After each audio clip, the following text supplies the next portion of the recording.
మేత ఉందా లేదా?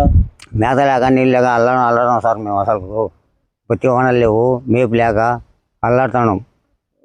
ఎట్లా మన గొర్రెలకు నీళ్ళు ఆడతారు? నీళ్ళు ఎక్కలేవు సార్, నీళ్ళు బతికి మాకు. ఎట్లా గొర్రెలకు పాపం వాంతి పడితే నీళ్ళు మాకు, లేకపోతే ఏడొస్తాయి నీళ్ళు. గొర్రెలకు మేత కూడా ఏం మేత లేదు, నీళ్ళు లేవు సార్, ఏం లేవు బతికి. ఏంటి అట్లా వర్షం లేకనే. మీ పేరు పెద్ద? నా పేరు నటి వెంకట సాయి. ఏ ఊరు పెద్ద మీది?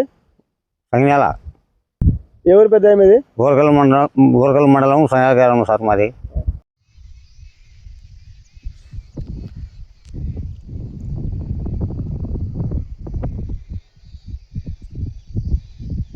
సార్ నార్మల్ వర్షాలు లేక ఈ పరిస్థితి ఏర్పడింది. అసలు వాళ్ళ కొలంలో చెప్తున్నారు గ్రామం.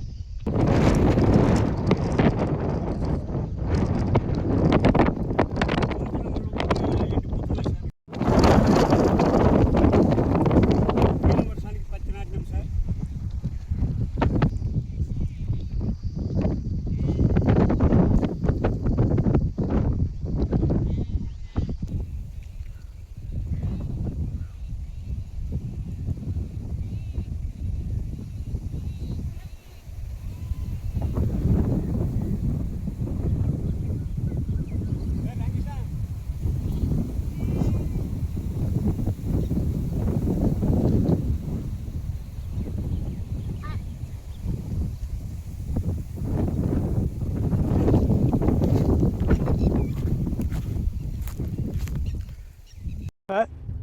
మాది కర్నూలు జిల్లా ఓర్వకల్ మండలం శకునాల గ్రామం సార్.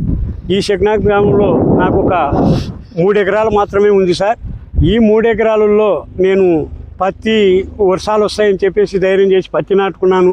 కానీ అప్పుడప్పుడు ఒక చెడు శినుకులు అన్నట్లు దానికి పత్తి నాటుకుంటే అది మొలవక చాలా ఘోరంగా తయారైనాం సార్. కొన్ని మొలిచినాయి, అసలుకు 10 పైసలు భాగమే సార్ మొలిచినది. ఇది దీని పెట్రోల్ వచ్చేసి చాలా ఎకరాకు వచ్చేసి 20-25 వేల వరకు ఖర్చు వచ్చింది సార్.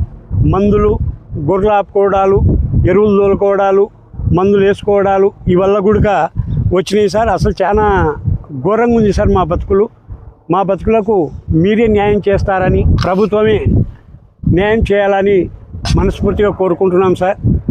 మీరు ఏదో మా మీద దయదలిచి చేస్తారన్న ఆశతో మేము ఎదురు చూస్తున్నాం సార్. అలాగనే నా ఒక్కందిగా సార్ శకునాల గ్రామంలో ప్రతి రైతుది పరిస్థితి కూడా ఇదే ఏర్పడింది సార్. దయచేసి మీరందరూ కూడా మా మీద దయదలిచి, బావిలలో నీళ్లు కూడా అయిపోతున్నాయి సార్. బావిలో నీళ్లు కూడా ఇంకిపోయి ఊరడం లేదు సార్. అసలు మా పరిస్థితి ఏదో కూడా మాకు అర్థం కానటువంటి పరిస్థితులు ఉన్నాం సార్ మేము. దయచేసి మీరు ఖచ్చితంగా మమ్మల్ని ఆదుకోవాలని అలాగనే సార్ మీ మీడియా ద్వారా ప్రభుత్వానికి తెలియజేసి మమ్మల్ని ఆదుకునే ఆలోచన మీరు చేస్తారని ఆశతో మీతో మేము విన్నవించుకుంటున్నాం సార్.